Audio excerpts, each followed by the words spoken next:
মুসলমান হিসেবে আল্লাহ পাক রব্বুল আলামিন সবচাইতে বড় নিয়ামত আমাদেরকে দিয়েছেন ঈমান। কি দিয়েছেন? ঈমান। ঈমান সবচাইতে বড় নিয়ামত। ঈমান ছাড়া কেউ জান্নাতে প্রবেশ করতে পারবে না। আল্লাহ রাসূল সাল্লাল্লাহু আলাইহি ওয়াসাল্লাম বলেছেন, বুনিয়াল ইসলামু আলা খামসিন শাহাদাতু আল্লা ইলাহা ইল্লাল্লাহ ওয়া আশহাদু আন্না মুহাম্মাদার রাসূলুল্লাহ ওয়া ইকামিস সালাহ ওয়া ইতাইজ যাকাহ ওয়াল হজ্জি ওয়া সাওমি রমাদান। আব্দুল্লাহ ইবনে উমর রাদিয়াল্লাহু তাআলা থেকে বর্ণিত হাদিসের মধ্যে রাসূল পাক সাল্লাল্লাহু আলাইহি ওয়াসাল্লাম বলেন, ইসলামের ভিত্তি হচ্ছে পাঁচটা। সর্বপ্রথম যেই ভিত্তিটা, সেই ভিত্তিটা হচ্ছে ঈমানের ভিত্তি। ঈমান আনার পর একজন মুসলমানের যে বিষয়টা দায়িত্বে চলে আসে, তার ঘাড়ের উপর দায়িত্ব বর্তায়, সেইটা হচ্ছে নামাজ। আজকে মুসলমানেরা আমরা নামাজ ছেড়ে দিয়েছি, নামাজের খবর নাই। নামাজের ব্যাপারে রাসূল পাক সাল্লাল্লাহু আলাইহি ওয়াসাল্লাম কত হুঁশিয়ারি উচ্চারণ করেছেন। রাসূল পাক সাল্লাল্লাহু আলাইহি ওয়াসাল্লাম বলেন, যেই ব্যক্তিটা নামাজ পড়ার জন্য জামাতের সাথে মিলিত হলো না, জামাতে সম্পৃক্ত হলো না, আমার মন চায় ওই ব্যক্তির বাড়িঘর আমি জ্বালায় দেই।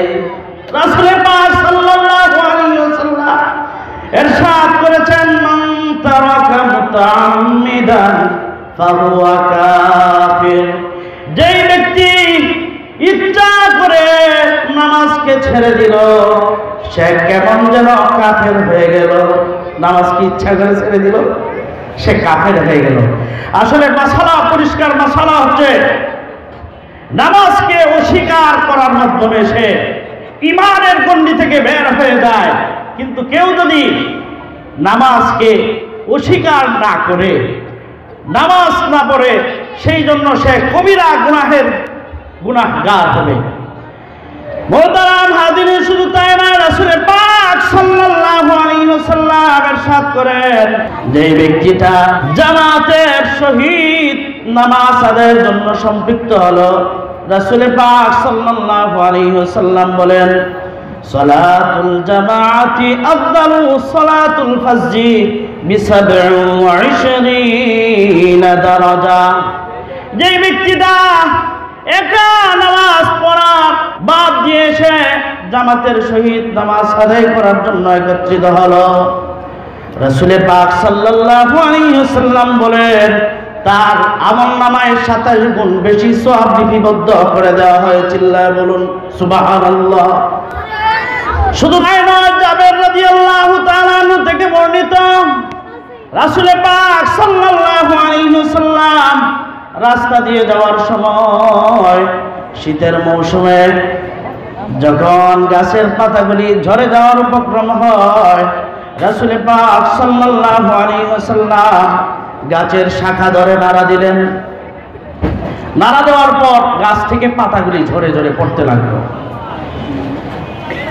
বিশ্বনবী মুহাম্মদুর রাসূলুল্লাহ সাল্লাল্লাহু আলাইহি ওয়াসাল্লাম বলেন, যে ব্যক্তিটা নামাজ আদায় করবে, ওই ব্যক্তির গুনাহগুলি এমন ভাবে ঝরে যায়, চিৎকার করে বলুন সুবহানাল্লাহ।